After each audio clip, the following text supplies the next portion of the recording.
ایک دوسرے کو ہدیہ دیا کرو، اس سے تمہارے درمیان محبت پیدا ہوگی.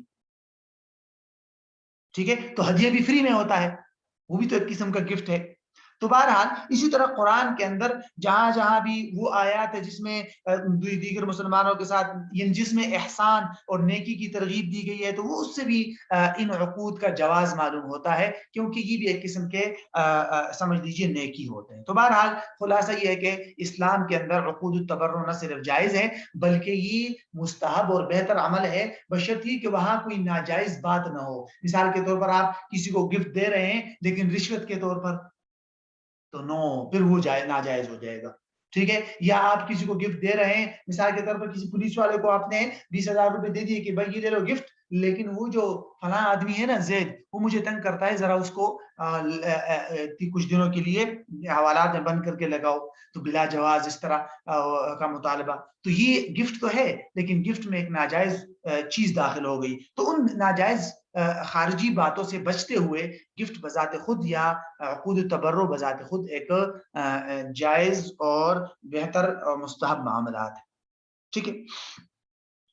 نمبر 3، عقود التبرع کی خصوصیات. دیکھیے، جیسے میں نے آپ کو پہلے بتایا کہ علماء نے کانٹریکٹس کو دو بنیادی قسموں میں تقسیم کیا ہے. ٹھیک ہے، معاملات اور کانٹریکٹس کو علماء نے دو بنیادی قسموں میں تقسیم کیا ہے. ایک قسم کو کہتے ہیں عقود التبرع اور دوسری قسم کو کہتے ہیں عقود المعاوضات، جیسے میں نے آپ کو بتا دیا. عقود التبرع کا تعارف بھی میں نے کرا دیا کہ فری میں کسی کو کوئی چیز دینا. ٹھیک ہے، اس کے تحت یہ سارے آگے 5 قسمیں آتی ہے. اور عقود المعاوضات کا مطلب ہوتا ہے کہ جس میں باقاعدہ عوض لے کر کوئی چیز لی جاتی ہے. آپ کو میں کوئی چیز دے رہا ہوں لیکن اس کا میں باقاعدہ معاوضہ بھی لیتا ہوں. اجارہ بھی اس کے تحت آ رہا ہے کہ میں آپ کو مکان رہائش کے لیے دیتا ہوں لیکن اس کے بدلے کرایہ لیتا ہوں. یا اس کے تحت بے بھی آ رہی ہے کہ میں آپ کو مثال کے طور پر اپنا موبائل بیچ رہا ہوں لیکن اس کی قیمت بھی لے رہا ہوں. تو اس کو کہتے ہیں عقود المعاوضات. تو عقود المعاوضات جو ہوتے ہیں ان کی ایک الگ خصوصیات ہے، وہ الگ تفصیلات ہے. اور عقود التبرع جو ہمارا موضوع ہے اس کی الگ خصوصیات ہے. یہ عقود التبرع والے خصوصیات عقود المعاوضات کے اندر پائے جانا ضروری نہیں ہے، یہ وہاں نہیں ہوتے. یہ جو خصوصیات یا اسپیسیفیکیشنز ہیں عقود التبرع کی، اس کو آپ ذہن میں رکھ لیجئے گا. 4 یا 5 ایسے خصوصیات ہیں جو خاص عقود التبرع کے لیے ہیں. اس کا تعلق یا ان خصوصیات کا تعلق عقود المعاوضات کے ساتھ نہیں ہے. نمبر 1، علماء ایک قاعدہ ذکر کرتے ہیں. وہ قاعدہ میں آپ کو عربی میں بتاتا ہوں پھر اس کا مفہوم میں بتاتا ہوں. کہتے ہیں یغتفر فی التبرعات ما لا یغتفر فی المعاوضات. یغتفر فی التبرعات ما لا یغتفر فی المعاوضات. کیا مفہوم ہے اس کا؟ کہ تبرعات یا عقود تبرع کے اندر شریعت نے ایسی ایسی چیزوں کی گنجائشیں دی ہیں کہ جو گنجائشیں شریعت نے معاوضات میں نہیں دی. اب یہ خصوصیت ہے عقود تبرع کی، اس خصوصیت کو سمجھیے. دیکھیے، جو عقود المعاوضات ہے وہاں شریعت نے بڑی کڑی اور سخت قسم کی شرائط لگائی ہے، لیکن جو عقود التبرع ہے یہاں شریعت نے بہت ساری باتوں کی گنجائشیں دی ہے، سہولت دی ہے، کیونکہ یہ ایک بہتر عقود ہوتے ہیں جس میں ایک انسان دوسرے کے ساتھ معاونت کرتا ہے. تو اسی لیے شریعت نے یہاں اس کی بنیاد رکھی ہے تسامح اور چشم پوشی پر. یہی تو وجہ ہے کہ علماء عقود التبرع کے اندر چھوٹی موٹی جہالت اور انسرٹنٹی ہو تو اس کی گنجائش دیتے ہیں.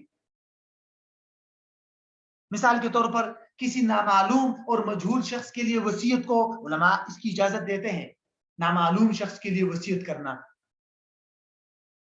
ٹھیک ہے، اب وصیت ایک عقد تبرع ہے، اس میں دیکھیے نامعلوم شخص کے لیے اجازت دے دی گئی، اس کی گنجائش ہے. لیکن بے وغیرہ کے اندر اور معاوضات کے اندر انسرٹنٹی اور جہالت کی گنجائش نہیں ہے کہ آپ ایسی چیز بیچ رہے ہیں جو معلوم نہ ہو یا قیمت مجہول ہو، تو وہ چیزیں جائز نہیں ہے وہاں. تو عقود التبرع آگے جا کے آپ دیکھیں گے جب ہم انشاءاللہ ہبہ، عاریت اور قرض وغیرہ کے احکام پڑھیں گے نا، اس میں آپ کو پتہ چلے گا کہ شریعت نے اس میں بہت ساری گنجائشیں دی ہے جو گنجائشیں شریعت نے معاوضات میں نہیں دی. تو یہ سب سے پہلی خصوصیت ہے عقود التبرع کی کہ شریعت نے اس میں تسامح، چشم پوشی کی بنیاد رکھی ہے اور کئی چیزوں کی گنجائشیں دی ہے. پہلی خصوصیت یہ ہے. دوسری خصوصیت یہ ہے کہ عقود المعاوضات جو ہے نا، خرید و فروخت اور اجارہ وغیرہ، اس میں اگر کانٹریکٹ کے اندر کوئی شرط فاسد رکھ لیتا ہے، کوئی فریق ایسا شرط رکھ لیتا ہے جس شرط کی شریعت میں گنجائش نہیں ہے، تو اس شرط کی وجہ سے وہ کانٹریکٹ خراب ہو جاتا ہے. لیکن عقود التبرع میں ایسا نہیں ہے. عقود التبرع میں اگر کوئی شخص ناجائز شرط رکھتا ہے، شرط فاسد رکھتا ہے، کنڈیشن، تو اس کی وجہ سے کانٹریکٹ خراب نہیں ہوتا، بلکہ وہ شرط جو ہے وہ قابل توجہ نہیں ہوگی، اس شرط کو لغو قرار دیا جائے گا، کانٹریکٹ پر اثر نہیں پڑے گا. اب دیکھیے نا، فرق ہو گیا کہ عقود المعاوضات تو خراب ہو جاتے ہیں شرط فاسد کی وجہ سے، لیکن جو عقود التبرع ہے وہ شرط فاسد کی وجہ سے خراب نہیں ہوتے. میں اس کی آپ کو ایک مثال دیتا ہوں. مثال یہ ہے کہ میں آپ کو اپنا موبائل بیچتا ہوں 10,000 میں، ٹھیک ہے، اور میں ساتھ میں یہ شرط لگا دیتا ہوں کہ یہ موبائل میں آپ کو 10,000 میں بیچتا ہوں، لیکن شرط یہ ہے کہ آپ مجھے اس کے ساتھ ساتھ 1 مہینے کے لیے 50,000 قرض بھی دیں گے. تو بے کے اندر میں نے قرض کی شرط لگا دی. اب اس کی وجہ سے یہ اس طرح کی شرط لگانا کہ آپ قرض بھی دیں گے، اس کی شریعت میں اجازت نہیں ہے. اس اضافی شرط کی وجہ سے وہ خرید و فروخت کا کانٹریکٹ خراب ہو جائے گا شریعت کی نظر میں. اچھا جی، اب آتے ہیں عقود تبرع کی طرف. میں آپ کو کوئی چیز گفٹ کر رہا ہوں، میں اپنا موبائل آپ کو گفٹ کر رہا ہوں. میں آپ کو کہتا ہوں کہ بھائی صاحب یہ موبائل میں آپ کو گفٹ کر رہا ہوں، لیکن شرط یہ ہے کہ آپ مجھے 2 مہینے کے لیے 50,000 روپے قرض دیں گے. اب وہاں بھی وہی شرط تھی خرید و فروخت میں، یہاں گفٹ میں بھی وہی شرط ہے، لیکن یہاں اس اضافی شرط کی وجہ سے یہ گفٹ کا کانٹریکٹ خراب نہیں ہوگا. آپ کو میں جو یہ موبائل گفٹ کر رہا ہوں یہ صحیح ہو جائے گا، اور جو میں یہ اضافی شرط لگا رہا ہوں کہ 50,000 روپے آپ مجھے قرض دیں گے، اس شرط پر عمل کرنا کوئی ضروری نہیں ہوگا، بلکہ یہ شرط لغو ہو جائے گی، شرط خراب ہو جائے گی. تو دیکھیے یہاں شرط کی وجہ سے وہ گفٹ کا کانٹریکٹ خراب نہیں ہوا، اور وہاں خرید و فروخت کا کانٹریکٹ خراب ہو گیا. تو یہ ہے عقود تبرع کی دوسری خصوصیت. ٹھیک ہے. تیسری خصوصیت، تیسری خصوصیت کو بھی آپ ایک فقہی قاعدہ کے ضمن میں سمجھ سکتے ہیں. فقہاء ایک قاعدہ ذکر کرتے ہیں، مجلۃ الاحکام العدلیہ کے اندر بھی ہے، اور جو میری کتاب ہے فقہی قواعد کا تحقیقی مطالعہ، اس کے تحت میں نے اس پر بڑی تفصیل کے ساتھ بحث کی ہے. وہ قاعدہ ہے لا يتم التبرع الا بقبض. لا يتم التبرع الا بقبض. کیا مطلب ہے اس کا؟ کہ عقد تبرع قبضے کے بغیر کمپلیٹ نہیں ہوگا، مکمل نہیں ہوگا. اب دیکھیے جو عقود المعاوضات یا دیگر معاملات ہے، اجارہ، شرکت، مزاربات اور خرید و فروخت، وہ تو جیسے ہی ایجاب و قبول ہو جائے، ٹھیک ہے، میں آپ کو کہتا ہوں کہ میں نے آپ کو اپنا موبائل 50,000 میں بیچ دیا، آپ نے کہا ٹھیک ہے میں نے قبول کر لیا. اب صرف زبانی طور پر ہم نے ایجاب و قبول کر لیا، عقد کانٹریکٹ کمپلیٹ ہو گیا. لیکن عقود التبرع میں یہی بات نہیں ہے. اگر میں آپ کو کہہ رہا ہوں کہ بھائی صاحب یہ موبائل میں نے آپ کو گفٹ کر دیا، آپ نے کہا میں نے قبول کر لیا، اب زبانی طور پر تو ہم نے ایکسپٹ کر لیا ایک دوسری بات کو، لیکن ابھی تک میں نے آپ کے قبضے میں موبائل دیا نہیں ہے، تو یہ عقد تبرع ابھی کمپلیٹ نہیں ہے. تو جب کمپلیٹ نہیں ہے تو اس کا یہ نتیجہ یہ نکلے گا کہ میرے اوپر کوئی بھی زبردستی نہیں کر سکتا کہ یہ موبائل دے دو، آپ نے تو اس کو گفٹ کیا ہوا ہے. تو میں کہہ سکتا ہوں کہ بھائی میں نے ابھی صرف زبانی بات کی ہے، ابھی میں نے باقاعدہ عملی طور پر اس کے قبضے میں نہیں دیا موبائل. ہاں اگر عملی طور پر اس کے قبضے میں دے دیا، اب کانٹریکٹ مکمل ہو جائے گا. تو عقود التبرع کے اندر جب تک انسان نے چیز باقاعدہ قبضے میں نہ دی ہو، اس وقت تک وہ کانٹریکٹ مکمل نہیں ہوگا. دیگر معاملات خرید و فروخت میں قبضہ وغیرہ وہ تو ضروری نہیں ہے کمپلیٹ ہونے کے لیے، لیکن عقد تبرع میں یہ ضروری ہے. ٹھیک ہے. اب کہاں قبضہ کس کو کہتے ہیں، کہاں کہاں قبضہ ضروری ہوگا، قبضے کی اقسام کیا ہے، کون سے عقد کے اندر کس قسم کا قبضہ ضروری ہوگا، اس تمام مکمل تفصیل اگر دیکھنی ہے تو پھر وہ میری کتاب ہے فقہی قواعد، اس میں نے لا يتم التبرع الا بقبض کے تحت قاعدہ نمبر 56 ہے شاید 56، اس میں نے مکمل تفصیل دی ہے کہ شریعت میں کتنے کانٹریکٹس ہیں، کون سے کانٹریکٹس کے لیے کس قسم کا قبضہ ضروری ہے، اور اس کے کیا نتائج اور اثرات ہیں. وہ وہاں آپ دیکھ لیجیے، جن ساتھیوں کے پاس ہے وہ آج ضرور اس کو دیکھ لیجیے. ٹھیک ہے. اچھا جی، چوتھی خصوصیت عقود التبرع کی. عقود التبرع کی ایک اور خصوصیت یہ ہے کہ عقود التبرع جو آدمی یہ کانٹریکٹ کر رہا ہے اس کے اندر کامل اہلیت ضروری ہے، کمپلیٹ ایلیجیبلٹی ضروری ہے. کامل اہلیت جس کو کہتے ہیں فقہ کے اندر، الاہلیت الکاملہ، یہ ضروری ہے، جبکہ خرید و فروخت اور دیگر معاملات کے لیے کامل اہلیت ضروری نہیں ہے۔ کامل اہلیت کس کو کہتے ہیں؟ کامل اہلیت کا مطلب ہوتا ہے جس آدمی میں 2 پوائنٹ جمع ہو جائے، نمبر 1 عقل مکمل طور پر ہو، نمبر 2 بالغ بھی ہو۔ تو جو آدمی عقل مند ہو، پاگل نہ ہو، اور جو آدمی بالغ ہو یعنی نابالغ نہ ہو، صرف وہی آدمی یہ عقود تبرع کر سکتا ہے۔ لہذا کوئی نابالغ بچہ اپنی کوئی چیز کسی کو گفٹ نہیں کر سکتا، نہیں کر سکتا، بالکل، کیوں؟ اس میں اہلیت کاملہ نہیں ہے۔ لیکن اگر نابالغ بچہ ہے اور اس کو ولی نے اجازت دی ہے تو وہ خرید و فروخت کر سکتا ہے، کیوں کہ خرید و فروخت کے لیے اہلیت کاملہ ضروری نہیں ہے، لیکن عقود تبرع اس کے لیے اہلیت کاملہ ضروری ہے۔ ایک پوائنٹ یہ بھی ذہن رکھ لیں، تو یہ بھی خصوصیت ہے عقود تبرع کی، ٹھیک ہے؟ تو یہ 4 ایسی اہم خصوصیات ہے عقود تبرع کی، اس کو آپ ذہن میں رکھ لیجیے۔ اب آتے ہیں ہم نمبر 4 پہ، عقود تبرع کی اقسام، کہ یہ جو کانٹریکٹس کے بارے میں ہم نے اتنا تعارف پڑھ لیا کہ فری میں اپنی چیز کسی کو دینا، اس کے تحت کتنے کانٹریکٹس آ سکتے ہیں فقہ میں؟ تو اس کے تحت علماء لکھتے ہیں 5 کانٹریکٹس آ سکتے ہیں۔ نمبر 1 ہبہ، نمبر 2 عاریت، نمبر 3 قرض، نمبر 4 وقف، نمبر 5 وصیت۔ یہ 5 ایسے کانٹریکٹس ہیں جن کو عقود تبرع کہا جاتا ہے۔ اب ان میں سے جو پہلے 3 ہیں، ہبہ، عاریت اور قرض، اس پر تو ہم اسی کورس کے اندر مکمل تفصیل پڑھیں گے، پہلے ہبہ کے، پھر عاریت کے، پھر قرض کے اصول و ضوابط، احکام اور جدید صورتیں، تو اس کی تعریف انشاءاللہ وہاں آ جائے گی۔ یہ ہبہ کا مطلب ہے گفٹ کسی کو دینا، عاریت کا مطلب ہوتا ہے اپنی کوئی چیز کسی کو عارضی طور پر استعمال کے لیے دینا، 15 دن کے لیے، 20 دن کے لیے، بھائی چلو موٹر سائیکل لے لو، 1-2 دن کے لیے استعمال کر لو، جو دوست دیتے ہیں، تو عارضی طور پر استعمال کے لیے کوئی چیز دے کر واپس لے لیں۔ اور قرض آپ جانتے ہیں، کوئی مثلی چیز لائک کرنسی، گندم وغیرہ کسی کو دینا، وہ اس کو استعمال کرے گا، بعد میں اسی جیسی چیز آپ کو واپس کرے گا۔ تو ان تینوں کی مکمل تفصیلات ہمارے اس کورس کا حصہ ہے، ہبہ، عاریت اور قرض کا، ٹھیک ہے؟ یہ سارے عقود تبرع ہے، گفٹ انسان مفت میں دیتا ہے، فری میں، عارضی طور پر استعمال، قرض بھی لوگوں کو فری میں آپ دے رہے ہیں کچھ دنوں کے لیے، تو یہ تمام عقود تبرع یہ ہمارے اس کورس کا حصہ ہے، اور اس کا مالی معاملات اور لین دین کے ساتھ خصوصی تعلق بھی۔ نمبر 4 ہے وقف، نمبر 5 ہے وصیت۔ وقف کا مطلب ہوتا ہے کہ اپنی کوئی چیز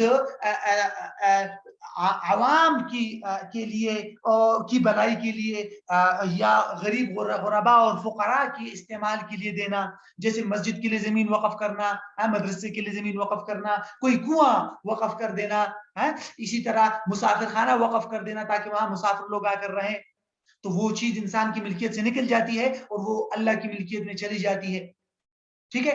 تو یہ وقف جو ہوتا ہے نا، اس کا یہ الگ، اس کی بہت زیادہ تفصیلات ہے، اس کو ہم نے اس کورس کا حصہ نہیں بنایا کیونکہ صرف اسی کو اگر ہم لیں گے تو صرف وقف پر پورا 1 مہینہ ہو سکتا ہے، تو ممکن ہے آئندہ انشاءاللہ ہم وقف اور وصیت پر 1 مہینہ کا وہ کر لیں، لیکن فی الحال ہم پہلے تینوں کو ڈسکس کریں گے۔ تو وقف کے لیے اگر آپ نے تفصیلی بحث پڑھنی ہے، مطالعہ کرنا ہے، تو میں آپ کو ایک کتاب تجویز کرتا ہوں، ڈاکٹر خلیل احمد اعظمی صاحب کی PhD کا ایک مقالہ ہے، اسلام کا نظامی اوقاف، وہ آپ پڑھ لیجئے تو انشاءاللہ آپ کے لیے کافی شافی ہے وہ، ٹھیک ہے؟ اور آئندہ انشاءاللہ موقع ملا تو اس پر الگ سے کسی کورس میں اس پر بحث کریں گے۔ تو اسلام کا نظام اوقاف، ڈاکٹر خلیل احمد اعظمی صاحب کا ایک مقالہ ہے، وہ میسر ہے PDF وغیرہ میں بھی، تو وہ انشاءاللہ آپ اس کا مطالعہ کر لیں۔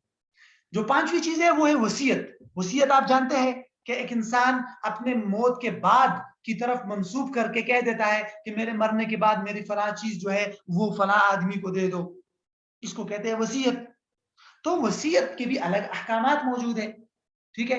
وصیت پر اگر آپ نے عربی کا مطالعہ کرنا ہے تو عربی میں یہ شیخ مصطفیٰ الزرقاء کی ایک کتاب ہے، نہیں شیخ مصطفیٰ الزرقاء کی نہیں، شیخ علی الخفیف کی کتاب ہے، احکام الوصیہ، احکام الوصیہ بحوث مقارنہ، احکام الوصیہ بحوث مقارنہ، تو یہ اس کو آپ عربی میں دیکھ سکتے ہیں۔ اور اگر اردو میں دیکھنا ہے تو اردو میں ڈاکٹر عبدالحی ابڑو صاحب کی ایک کتاب ہے، میراث اور وصیت کے شرعی ضوابط، تو اس میں میراث کے بعد کتاب کے دوسرے حصے میں وصیت کے بنیادی اصول و ضوابط کو آسان اردو میں جمع کیا گیا ہے، تو آپ اس کو دیکھ سکتے ہیں۔ تو بہرحال وقف اور وصیت کو سائڈ پہ رکھ کر پہلے ان تینوں کو انشاءاللہ ہم تفصیل کے ساتھ پڑھیں گے، اور پھر کبھی موقع ملا تو وقف اور وصیت کو الگ سے دیکھیں گے تاکہ اس کی بھی مکمل تفصیلات ہمارے سامنے آ جائے۔ ٹھیک ہے، تو انشاءاللہ اگلی کلاس میں ہم پھر ہبہ سے اور گفٹ کے اصول و ضوابط اور یہ تفصیل انشاءاللہ اگلی کلاس میں انشاءاللہ اس کو ہم شروع کریں گے۔ تو آج کی کلاس میں اتنا انشاءاللہ کافی ہے۔